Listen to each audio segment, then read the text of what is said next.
am I. Good morning. This is Judith Lay welcoming you to Manx Radio and to the podcast of this week's edition of At Your Service. Manx Radio! Prepare to be amazed this morning. An amazing piece of artwork arrives on the island and a group of young people reflect on an amazing weekend in the Midlands. But as usual, let's begin with some music.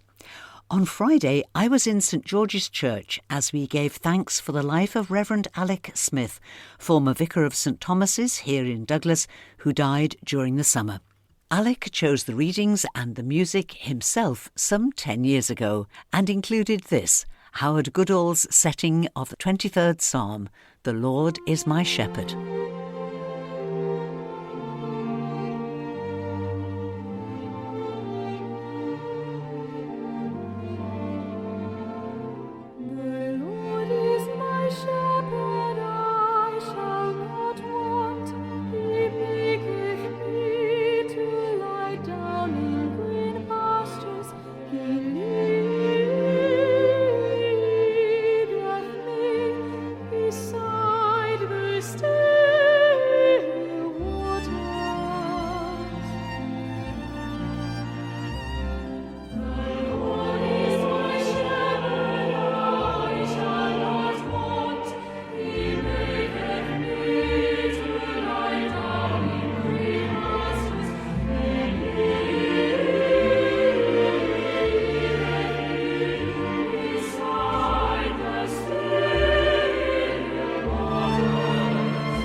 Howard Goodall's setting of the 23rd Psalm, The Lord is my Shepherd, sung there by the Enchanted Voices with soloist Laura Wright.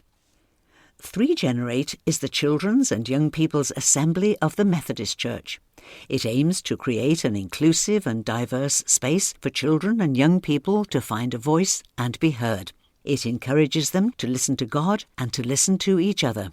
Through being involved in the 3Generate process, children and young people are equipped to become participants in advocacy, change and growth, and have an impact in their local Methodist communities. 3Generate calls the church to listen to and talk with children and young people so that change can happen together as a community. 3Generate assembled this year in October in the Midlands, and a strong group of around 12 young people from the island with their adult leaders were there. I caught up with them recently at one of their regular group meetings in Pulrose to find out more about 3Generate, in conversation with Onnee, Daniel, John, 2 Ailishes and Kitty. And it's Kitty who explains what is 3Generate. So 3Generate is a conference. It's an assembly of young people, children and young people from the Methodist Church. It's like a weekend-long event. There's lots of different events, like different places that you can go to with different activities. There's a rolling programme the whole weekend, so there is so much to do. Yeah, and it's just an amazing time being together, meeting new young people, and just spending time with God. Yeah. There's youth groups from all over. It's always a contest every year how long people have travelled for, and we always seem to win. I remember the first time we went, and even now it's still so amazing to me to be able to go and see all these young people. The Isle of Man can feel so small and like, you know, everyone. But actually to go and see so many people, it's just, honestly, it's amazing, really. So where could you find that is big enough to get all this together? We are at the NEC in Birmingham. We take up 4 halls, and next year we're going to be taking up 5 halls. So it's just amazing how many people. I'm surprised there's somewhere that can fit us all in. But yeah, the NEC, and we have a few halls, which is tents where we camp indoors, and then the other halls are for the main sort of area, yeah. Thanks, Kitty. Now, I'm looking at a map of how it's all laid out, and there are so many different things. Can you choose what you do and where you go? Onnee, do you have to go to certain things, or can you choose where you will go and what you will do? It's your choice totally. So there's no pressure to be anywhere or do anything. It's just a chance for you to go and do what you enjoy, what you're interested in, be yourself. And it's really your time, and however you choose to spend it is totally up to you. Give me an idea of some of the things that you chose to do. My sister and I, Kitty, we went to lots of debate talks. I ran for Prime Minister of 3Generate. How did you get on? Were you elected? I wasn't, sadly. I had a worthy opponent, so yeah, it was fine. But yeah, there was so much on, and such a wide spread of activities. So there was a salsa dance class, there was sports to do, there was lots of different talks about different issues and stuff, and a sensory space. But yeah, it was just such a vast amount that you could choose to do. Ailish, what did you most enjoy about it? I really liked the big worship sessions. They were for everybody, and they were in a big area called the park, and it was so nice seeing so many young people worshipping together. So I really enjoyed those. I also met a Ukrainian woman in a space called the Wilderness, and that was really interesting to hear about how she came to the UK and how she settled in and her family across. So it was a lot of food for thought. There's nothing quite so powerful as somebody's own story. Did it help you realising that there are so many other young people with a strong faith like your own? Yeah, I thought it was really impactful and inspiring to see so many young people, because again, we're on a small island, and sometimes in a group of 15, 16, that's all we're used to. So I think seeing so many people was really, really good. Now, another Ailish in the group here, Ailish Dooley, was there at 3Generate. And whilst you were with the Isle of Man group, very much with the Isle of Man group, you've got a different role, haven't you? Can you tell me a bit about that? Yeah, so I am a youth rep for the Methodist Church across Britain and all the British Isles. So I represent children and young people about agents of change. That's about poverty and injustice and things like that. How did you get chosen for that, Ailish? So I had to go through an election process. So I had to get the young people and children to vote for me who wanted me to represent them. So what were the kind of key things that you said that matter to you? So I said that I was really passionate about making everyone feel accepted and loved by God for who they are, and having a true understanding of how much God loves them. Being yourself is always good enough. You don't have to be anything else, do you? No. Do you enjoy being the youth rep? Absolutely love it. I've made so many friends throughout the process, throughout the year. Would you go on doing it if you were asked to? Absolutely, yeah. Now, John and Daniel, was it the first time that you went away on this? Yes. Tell me why you decided you'd go for it. I was told by everyone in my youth group that it would be a very fun thing to go to. And were they telling you the truth? Yes. And was it fun? Yes. Where were the areas that you most enjoyed spending time? I've enjoyed going to the sport area and playing football and basketball. Daniel, what about you? What did you enjoy doing? Are you a sportsman? Yes, I enjoyed the sports area and the great outdoors area where there were loads of climbing walls and there was a big screen too. Now, I think boys joining a youth group is a really brave thing to do because you're always outnumbered. Did you feel that the balance was better in Birmingham? Did you find that there were more young men like yourself with a faith? Yeah, in the area that I went to, obviously not everyone, but most of the people there were boys, so I made quite a lot of friends. Did you feel the same, Daniel? Yes, definitely the same. Are there people that you or other groups that you would keep in touch with? Yes, so I have been messaging like 5 of the people that I met there, so it's very good. Here's the big question. Would you go next year again? Would you, Daniel? Definitely. John? Yep. Is there anything that anybody else would like to tell me about that I haven't given you the opportunity? So there's an area at the Regenerate called Health and Wellbeing, which is a venue has therapy dogs. So everyone can go see therapy dogs and talk to people about them. And it's just a chill out zone. So if you feel stressed or anything, or you're stressed about work or homework, you can go there and chill out and talk to amazing young people and team members who are part of the health and wellbeing, and they encourage you, speak to you and help you through your journey.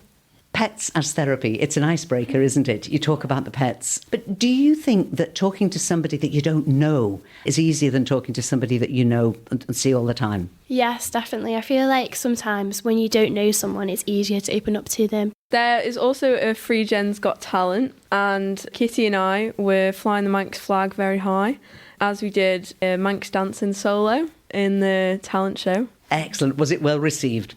It was. It's kind of become somewhat of a tradition. We've done it pretty much every year. It's something that nobody else will do, isn't it? Yeah, definitely. Does anybody ever ask you if you'll teach them? Well, next year we're hoping to do a Ealish. Excellent. Everybody loves a Ealish, don't they? And if they've never experienced one, they really ought to, oughtn't they? Yes. Sue Yardy and Panda Dooley are both fully immersed in youth work on the island and were equally immersed in 3Generate. Panda was there and so was Sue Yardy. I was there, Judith. In what particular role were you there? Well, this year, Panda Dooley and myself were running the venue, the Health and Wellbeing Centre. We were asked a couple of years if we would lead that venue, and it's stuck. And we've been asked already to run it again next year. Which would seem to suggest to me that you're quite good at it. Do you enjoy it? We love it. Over the year, we have to go across to Birmingham and meet the rest of the team who are planning the event, spend a weekend away and plan. And we just have a brilliant time with the whole planning team. I guess all the planning, the prayer and the preparation that goes in reflects in the success of the actual event. It has to be underpinned with that, doesn't it? Yes, and it's changing each year. The first year we did it, we weren't quite sure what we were doing because we'd been handed it quite late in the process. This year we were much more comfortable with it, and we already have plans of what we want to do next year. The first time we went, and we took 3 young people the first year we went, Panda and I went as youth leaders. Now we take other youth leaders with us, and this year Panda and I and Ailish as a rep went the day before the rest of the group, and the rest of the group came on the Friday with other leaders. So there is the potential for this to get bigger, for the island group to get bigger in future years? Yes, I mean, the 12 we took this year was only perhaps half of the group that we actually have that we meet with when we meet on a Friday night. So who knows, next year could be even bigger. Who knows, it could. We'll need more than 1 minibus. The thing that really touches me listening to you all talking about it is this fact that we connect our young people on the island to a bigger believing group. And I think that's really important, isn't it, Sue? It's very important. And I just remember the look on the girls' faces when we first took them. They didn't really want to leave our sides because there's all of these people, and now they just go off and leave us now. They do come back and find us, though. They like to know where we are. Sue Yardy, thank you very much indeed. It's all very well talking about what happened in October, but if anything is to be any good, it has to go on and it has to lead to different things. And I think you've got some plans for tonight, haven't you, Kitty? Is this something that anybody can come to? Oh, totally. Yeah. So it's tonight at Peel Methodist Church at 6:30. Anyone is welcome. We'd love it if anyone could come. We're going to be giving people a bit of a taste of 3Gen, because unfortunately most people that are probably listening to this are a bit too old to come with us. But we thought, why not bring a bit of 3Gen to the Isle of Man? So there's going to be refreshments, there's going to be some worship, but also we're going to have little stations that mimic what was at 3Gen, so people can see what it was like for us. And we're going to have pictures and hopefully a video to really show people what it was like. So honestly, it was amazing. Now, is this part of the Foren services that are held quite regularly in Peel Methodist Church? Yes, so that's the more contemporary service that we have. Are you regularly involved in that, Kitty, that service? Yes, I am. Most of us go. Ever since it started, it's just been a really amazing place where it's a lot more chill. The worship is a lot more contemporary as well, which matches what we like as young people. It's just a great service, really, yeah. So, Peel Methodist Church tonight, 6:30, all welcome.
vintage worship music from the 1980s. From the group Second Chapter of Acts, that was Sing Over Me. And my thanks to Onnee, Daniel, John, Kitty and the two Ailishes. And if you'd like to meet them and find out even more about 3Generate, you'll be made very welcome at Peel Methodist Church tonight at 6:30. One of the most well-known Bible verses is in chapter 3 of St. John's Gospel. For God so loved the world that he gave his only Son, so that everyone who believes in him may not perish, but may have eternal life. This teaching, that's at the very centre of the Christian faith, has found a new expression in a new and very impressive piece of artwork that's just been placed in the beautiful grounds of Mountain View Innovation Centre on the Jurby Road just outside Ramsey. If you attend an event there or pop into Babbage's Bistro for a coffee or a meal, you'll see it easily. It's a hoop, about 3 metres in height, with a figure hanging from it, which will speak to people in so many different ways. But for David Dorricott, owner of this exceptional 25-acre site with its amazing views, where his business, AFD Software, is based, it's a depiction of Jesus Christ, the Son of God, dying to save the world. David commissioned the work from artist James Sutton, and I went to Mountain View recently to chat to David and James as James was overseeing the installation of the sculpture.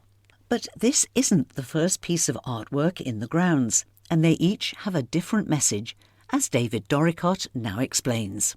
These sculptures have a Christian message at heart, don't they? Yes, they do, but so does the landscape. And one of the great things standing here looking at Sky Hill and the mountain road going over the slopes of North Barrule up to Snaefell, you have this just amazing place in all sorts of different weather, with the mist on the mountain, with rain coming down. But as today, in a lovely autumn day, lots of sunshine. But way back in the Bible, the people of God used to put stones around the place, and often to commemorate major and important events. So the first thing that we did when we arrived here was we put a big stone up. We call it our Ebenezer stone. And it just marks the point that we believe God has brought us to this place. And that started us thinking about other things to commemorate. So we have another stone with a passage from the Bible that talks about lifting my eyes to the hills. It goes on to say that my help comes from God, not from the hills. And then we came across some of the work of some creative artists and decided to try and depict in sculpture some of these amazing, powerful passages. We have a lovely one with an eagle. There's a passage in Isaiah that talks about God helping us to soar on eagle wings. We have a lost sheep, which the children keep looking for and finding. They get a prize if they find it, if they find me. And then we have a beautiful piece that's really impressive, looking towards the steeple of Lazaire Parish Church, just peeping out of the woods, which is Ask, Seek, Knock. And that's a piece that James created for us. And that's why I'm so pleased that we've got an opportunity to say hello to the artist James Sutton, who is here to oversee the installation of another piece. James, good morning, welcome. Morning, thank you. Talk to me about this new installation. What can you tell us about it? Well, this is one of the biggest pieces we've done, especially for this site. So David likes to give me sort of verses, and I sort of reflect on them and try and come up with ideas and designs. And initially when I sent him this idea as sketches, and he wasn't too keen, and I ended up making a little model of it to try and push it. And as soon as I made it in 3D, luckily he sort of fell in love with it, and we got the go-ahead. But it's a very large piece. Off with the rockets on, it's going to stand about another sort of 3 metres in the air. Consists of a giant sort of hoop with a bronze figure hanging from it. Now, the inspiration for this is a very well-known passage from the Bible, from John's Gospel. God so loved the world that he gave his Son for the world. What have you tried to do with this piece? We didn't want to make a typical sort of crucifix sort of idea, so I wanted to sort of play around, abstract it slightly, and so instead of a cross, we've gone for a large circle, so it's almost representing a sort of doorway or the world itself. Well, that's very key to it, because the Greek word for the world is cosmos. So are you trying in this work to suggest it's not just the earth that we are standing on, but something bigger than that? Yes, yeah. I want it to be a bigger idea, just very reflective, really, for people, and evocative when you look at it. And not just for Christians, but for anyone sort of coming here, just sort of a quiet place to reflect upon. But I also wanted to try and get across that sort of suffering in the figure. I didn't want to do a typical sort of image of Christ that you see with long hair and beard and a white man on a cross sort of thing. So I was trying to steer away from that and just focus more on emotion in the piece and get across the pain. Well, what I'm trying to do in this piece is make people long to see it. How soon before it will be ready then, James? Hopefully by the end of the day, if all goes well. We're flying back tomorrow, so we've not got very long. No pressure then? No, not at all. No, great.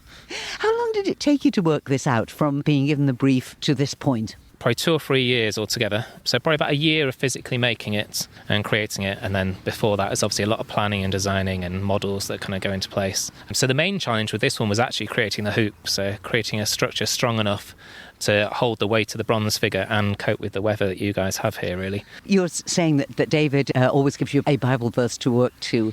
Are you a man of faith yourself? Do you find that comfortable to sit with? Yes, well, I actually grew up, my dad was a vicar, so I was a pastor's son as a child. My brother's a vicar now.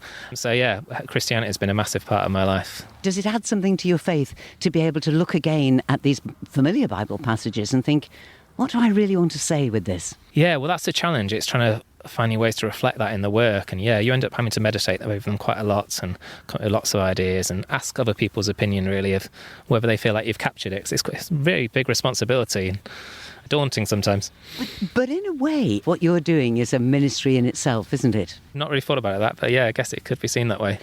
A lot of people don't feel comfortable in a traditional church setting. They do feel comfortable with God.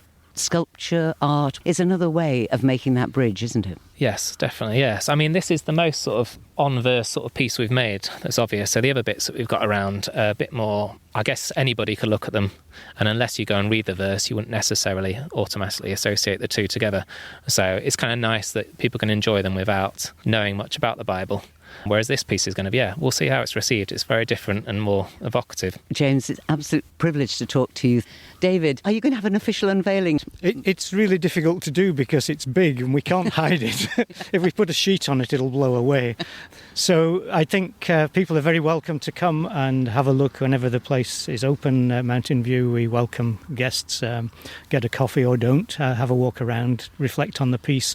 But it's going to change, as James has said. The piece itself will change as the weather weathers it. But the current muddy hill that we've built the cities on will gradually green over. So it'll be worth coming back fairly frequently to see how it develops. So it could be a few months before it's anything like its finished state. But I think each person visiting with different weather conditions as well will have a different reflection on what is really, really, really powerful part of the Bible. If you don't know anything else that the Bible tells you, it's that God loves you as part of the world so much that he sent Jesus to die for you. That's what this sculpture represents. And if you know nothing else in the whole Bible and all its pages from beginning to end, reflect on that, and that's life-changing. It was life-changing for me and for James and for his dad and his brother and his mum as well, who is gone to glory herself now, but was, I think, where the artistic genes in James came from. Art is a really powerful way of representing truth that's a little bit easier to receive than on the printed page. You can hear more from James Sutton talking about his other community art projects involving everyone from school children to residents of nursing homes.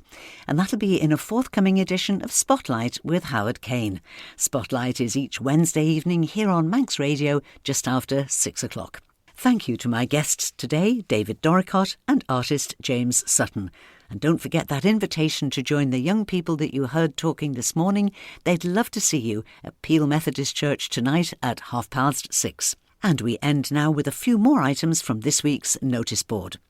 This afternoon at 3 o'clock, one of the island's much-loved musicians, Gareth Moore, will give a concert of favourite pieces played on the organ of Trinity Methodist Church at Rosemount here in Douglas. There's no admission charge, but a warm welcome for all to this popular annual event. Staying in Trinity Methodist Church at Rosemount, there'll be a Mariners Choir service there tonight at 6:30. Gary Corkill is the soloist, Gareth Moore will once again be the organist, and I've the privilege of being involved too. Everyone's welcome, it will be lovely to see you there. And as with all Mariners services, it'll be followed by refreshments and community hymn singing. Also tonight at 6:30, there'll be a Wesley Guild service in Bride Methodist Chapel. Mrs. Linda Eccles will preach, there'll be a guest soloist, and there'll be refreshments following the service. It's another busy day next Saturday, the 25th. St Olave's Church have their Christmas fair in Ramsey Town Hall from 10 a.m. next Saturday morning. Admission is just £1, and as well as refreshments, there'll be lots of Christmas bargains. Also next Saturday morning, there's a coffee morning in Baldrine Methodist Chapel, held in the hall across the road from the chapel. It'll be open from 10:30 until 12 noon. There'll be a raffle and cake stall. Also next Saturday the 25th, the Salvation Army have an extra long coffee morning at their new Citadel, which is the old Red Cross building in Ballacottia Close on the Isle of Man Business Park, very close to the Manx Telecom headquarters. There's lots of parking and easy access into the building, and the new Citadel will be open on Saturday from 10 a.m. until 2 p.m. Everyone's welcome to pop in, enjoy some refreshments, view the facilities and learn about the community programmes which the Salvation Army operate on the island. And last but not least, next Saturday it's Santa's Gift Day in Ballaugh Parish Church. Santa will be in the parish church in Ballaugh next Saturday afternoon, the 25th, from 2 p.m. until 4. He'll have a gift for every child, and there'll be refreshments too, and it's all free.